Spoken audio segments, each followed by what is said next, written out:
वंदे मातरम।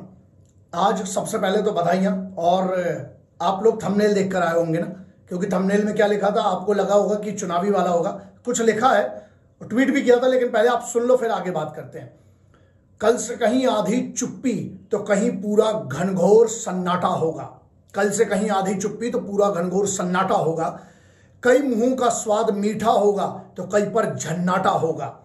शायद अगले चुनाव तक हिंदू मुस्लिम मुद्दा दफन होगा, लेकिन क्या अगले चुनाव तक सबके घरों में आटा होगा। तो चुनाव हो गए, रिजल्ट आ गया।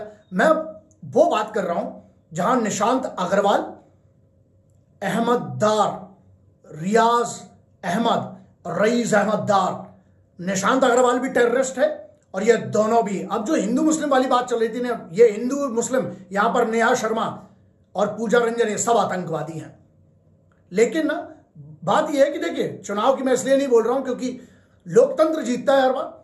हर व्यक्ति के वोट की अहमियत, बहुत ज्यादा अहमियत थी, जीते। और आज मैं जब कहता था तो लोग मुझसे बहुत बोलते थे कि किताबों की बात होती थी। गीता वाले भी मुझे, श्रीमद् भगवद गीता वाले भी गाली देते, कुरान वाले भी गाली देते इस बात पे, क्योंकि मैं क्या कहता हूं कि ना बाइबल से चलेगा, ना कुरान से चलेगा, ना गीता से चलेगा, ना कुरान से चलेगा। हिंदुस्तान किसी के बाप की जागीर नहीं है, चलेगा तो सिर्फ संविधान से चलेगा। तो यहां पर वो वाली बात आ गई। तो अब बहुत सारी चीजें, एक बधाई सबके लिए यह है कि अब ईवीएम पे इस बार कोई सवाल नहीं उठेगा। तो बहुत कमाल का चुनाव। लेकिन मैं उन मुद्दों पे बात कर रहा हूं जिस पर कोई न्यूज वाला कोई नहीं बताएगा, ना कोई ट्वीट करेगा, ना इस पर हो गया। और वो खबर यह है कि हमारी भारतीय सेना, जम्मू एंड कश्मीर के एसओजीज जो यूनिट्स होती हैं, सीआरपीएफ की जो स्पेशल ऑपरेशंस ग्रुप है, एसएजीज है, उन सब ने मिलकर एक बहुत बड़ा ऑपरेशन किया है। जो पूरा सोचिए, यहां पर चुनाव का माहौल, आपके एग्जिट पोल आ रहे, ये आ रहे, जो सब डब्बा हो गई चीजें, लेकिन सब चल रहा था। कमाल ये है ना कि क्या चरस बोके रखा था। अब मेरे लिए सबसे बड़ी शांति ये है कि अब अगले 5 साल तक ना, अब शांति थोड़ी सी है, क्योंकि अब चुनाव से बड़ी बात क्या है कि आइए ना असल मुद्दे पे बात करते हैं। मैं हमेशा कहता हूं, देखिए, जो जीते हैं उनको भी बधाइयां, जो हारे हैं उनके लिए दुख उनको भी लगेगा। अब यहां मैटर क्या करता है कि जब नेहा शर्मा की मैं बात करता हूं, कैसे नेहा शर्मा इससे इन्वॉल्व है और कैसे पूजा रंजन इन्वॉल्व है, क्योंकि मैं बात सिर्फ रियाज दार, जो नाहम, जो वहां पर नाहम विलेज है, जो वहां पर, कहां पर, पुलवामा, आपको याद है पुलवामा, या आप बहुत बिल्कुल ही भूल गए हैं। मेरा एक पुराना वीडियो भी है हमले के, मैंने 2 साल बाद एक सवाल उठाया था कि हमें जानना जरूरी है कि वो आरडीएक्स कहां से आता है, उसको टांगना जरूरी, चाहे कोई भी व्यक्ति हो। कैसे इतना सारा एक्सप्लोजिव जो आया था। अब यहां पर बात यह आती है कि हम क्या ये भूल गए, बहुत बड़ा महोत्सव है, भारत का सबसे बड़ा महोत्सव है हमारा चुनाव। कल परसों 5 दिन में और पिक्चर क्लियर हो जाएगी, सरकारें बनेंगी, उसके बाद जो होंगी, शपथ ग्रहण होगा, ये सब होगा। लेकिन जो ये सिपाही वहां पर लड़ रहे थे, जो जम्मू एंड कश्मीर पुलिस के थे, सीआरपीएफ के थे, इंडियन आर्मी के थे, उनकी भी आपको नहीं लगता कि उनकी चर्चा होना जरूरी है? लेकिन उनको समाचारों में 4 अखबार में एक लाइन भी नहीं मिल रही। दूसरा, निशांत अग्रवाल, एक आतंकवादी जो 2018 में जिसको अरेस्ट किया था मिलिट्री इंटेलिजेंस ने, और वहां महाराष्ट्र और उत्तर प्रदेश की एटीएस ने, एसटीएफ ने मिलकर उसको अरेस्ट किया था। ये कौन? ये आतंकवादी है। ये आईएसआई, इंटर सर्विसेज इंटेलिजेंस के 2 ऑपरेटिव्स के टच में था। जो ब्रह्मोस का जो हमारा प्रोजेक्ट था, उसके जो सीक्रेट्स होते हैं, जो ऑफिशियल सीक्रेट्स एक्ट 1923 में कवर्ड होते हैं, मैं पहले भी इस पर बात कर चुका हूं, उसके राज को बेच रहा था। लेकिन किसको बेच रहा था? नेहा शर्मा को और पूजा रंजन को।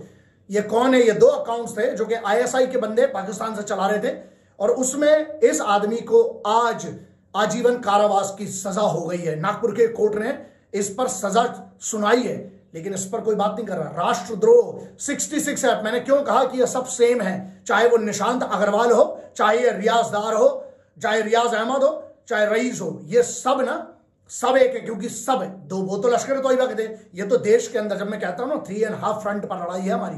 तो ये जो निशांत अग्रवाल था, ये राज बेच रहा था। अब आप हिंदू मुस्लिम सिख ईसाई करेंगे क्या है इसमें से? वो लड़कियां जो अकाउंट चला रही थी, जो वो नाम तो हिंदू थे, और ये लड़का, ये हिंदू और वो तो मुसलमान, तो इसको धर्म से नहीं जोड़ो। ध्यान रखना, धर्म से ऊपर राष्ट्र था। ना हिंदुओं से ना मुसलमानों से इस वतन को तकलीफ है, थी और रहेगी गद्दार और बेईमानों से। आज भी जाग जाओ। मैं खुश हूं इस बात के लिए कि आप अगर ये वीडियो देख रहे हैं तो ये हम सबकी जिम्मेदारी है, कहीं उनकी कुर्बानियां ऐसी ना चले जाएं, जाया ना चली जाएं। थंबनेल देखकर लोग आए होंगे कि अरे थंबनेल में कुछ मिलेगा, किसी की बुराई किसी के अच्छे, उससे बड़ा है। मैंने क्या कहा, चुनाव तक की बात अलग थी, अगले 4 साल मैं वादा करता हूं, इस साल जब तक अगले चुनाव का माहौल नहीं बनेगा, वो तो आप जानते हैं जब चुनाव का माहौल होता है तो बहुत सारी चीजें गड़े मुर्दे दफन नहीं, निकाल के उनको खड़ा करके सूट टाई पहना के उनको नहला के खड़ा किया जाता है। ये मुद्दे होते हैं, चुनाव होते हैं, लेकिन ऐसे ही चलते आए हैं। डेमोक्रेसी है, हमको देखना है, डेमोक्रेसी है।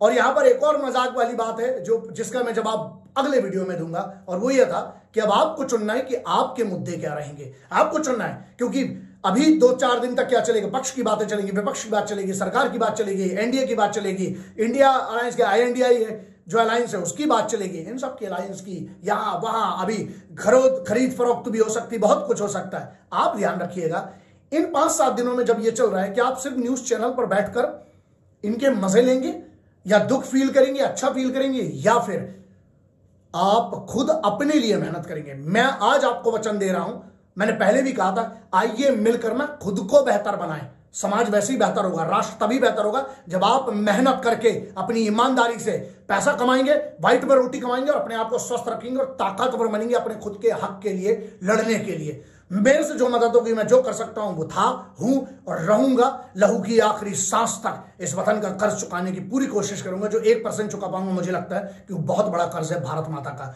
तो आप ये जो मुद्दे दब गए थे, मुझे लगा मुझे आपसे बात करना चाहिए, क्योंकि माहौल कुछ और है। अभी जश्न का भी माहौल है, गमों का भी माहौल है, इल्जामों का भी माहौल है और बेइज्जतियों और आदर का भी माहौल है। लेकिन इस माहौल के बीच में कहीं ये ऐसे आतंकवादियों की खबर छूट ना जाए, क्योंकि नीलेश अग्रवाल भी आतंकवादी है और ये रियाज अहमद और रईस ये भी आतंकवादी है।